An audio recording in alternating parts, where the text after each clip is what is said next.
আসসালামু আলাইকুম viewers, welcome to Moniza's recipes. চলে এলাম ভিউয়ার্স আজকে আপনাদের জন্য খুবই মজার একটি ভর্তার রেসিপি নিয়ে। আর এটি হলো আমাদের সবার প্রিয় ইলিশ মাছের ভর্তা।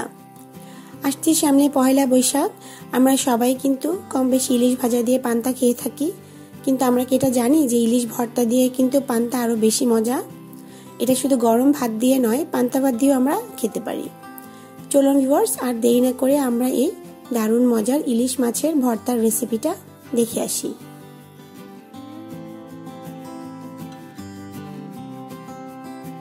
এখনো আপনারা যারা আমার চ্যানেল সাবস্ক্রাইব করেননি তারা আমার চ্যানেলের নিচে রেড কালারের সাবস্ক্রাইব বাটনে প্রেস করুন এবং পাশে যে বেল আইকনটি আসবে সেই বেল আইকনে প্রেস করুন। এতে করে আমার চ্যানেলের সব রেসিপি আপনারা নোটিফিকেশন আকারে পেয়ে যাবেন। অসংখ্য ধন্যবাদ। ইলিশ ভর্তা করার জন্য ভিউয়ার্স এখানে আমি একটি বড় সাইজের ইলিশ থেকে লেজটা একটু বেশি করে কেটে নিয়েছি। আর এই লেজের উপরে আমি একটু বটি দিয়ে এরকম ভাবে দেখতে পাচ্ছেন আড়াআড়ি কেটে দিয়েছি, যাতে যখন আমি মশলাটা মাখাবো তখন যাতে বেশি করে মশলাটা ভিতরে ঢুকতে পারে। এখন আমি এর মধ্যে অল্প কিছু মশলা মাখাবো। দিয়ে দিয়েছি পরিমাণ মতো লবণ, হলুদ গুঁড়া দিয়ে দিয়েছি পরিমাণ মতো, আর দিয়ে দিচ্ছি মরিচ গুঁড়া। আর এখন আমি অ্যাড করব অল্প পরিমাণ রসুন বাটা।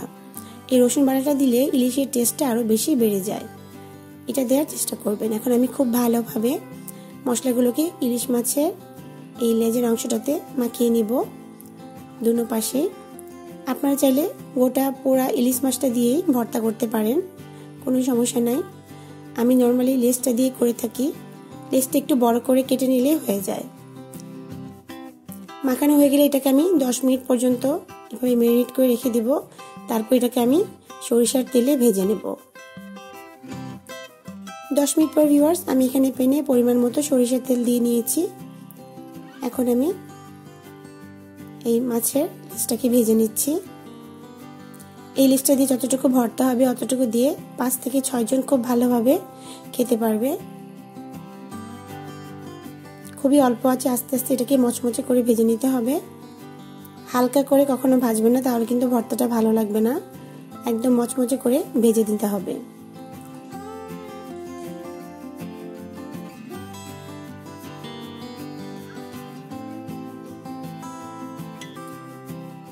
খুবই সুন্দর গন্ধ আসছে ইলিশ মাছের। ভিউয়ার্স এই পর্যায়ে আমার এই মাছটা ভাজা হয়ে গেছে, আমি এটাকে তুলে নিচ্ছি। এই যে তেলটা আছে এর মধ্যে আমি 1/2 কাপ পরিমাণ পেঁয়াজ কুচি দিয়ে দিলাম।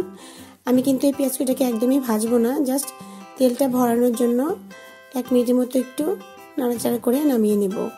এই ইলিশ ভাজা তেলটা কিন্তু আমরা ছোটবেলা থেকেই ভাতের সাথে ভাজা মাছের সাথে খেয়ে থাকি, খুবই টেস্ট হয়, এটা কখনোই ফেলে দিবেন না।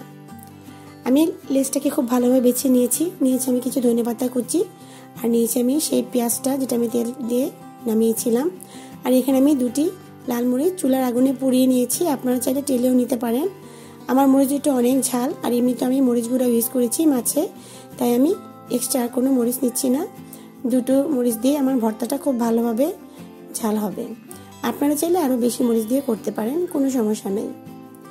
এখন খুব ভালোভাবে সবগুলো ইনগ্রেডিয়েন্টস একসাথে কচলে মাখিয়ে নিতে হবে, যাতে মাছের কোনায় কোনায় সব মশলা এবং পেঁয়াজ, কাঁচামরিচ, ধনেপাতা একদম সুন্দরভাবে পৌঁছে যায়।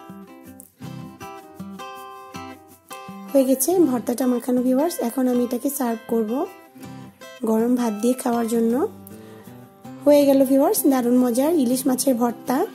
আসছে পহেলা বৈশাখে, অবশ্যই এটা ট্রাই করবেন ভিউয়ার্স, আশা করি আপনাদের ভালো লাগবে। পান্তা ভাতের সাথে এই ভর্তার কোনো জুড়ি নেই। আজ এই পর্যন্ত ভিউয়ার্স, আবারও আসবো নতুন কোনো রেসিপি নিয়ে। নতুন নতুন রেসিপি দেখার জন্য আমার চ্যানেল সাবস্ক্রাইব করবেন এবং বেল আইকনে ক্লিক করবেন। ভালো থাকবেন, সুস্থ থাকবেন। আল্লাহ হাফেজ।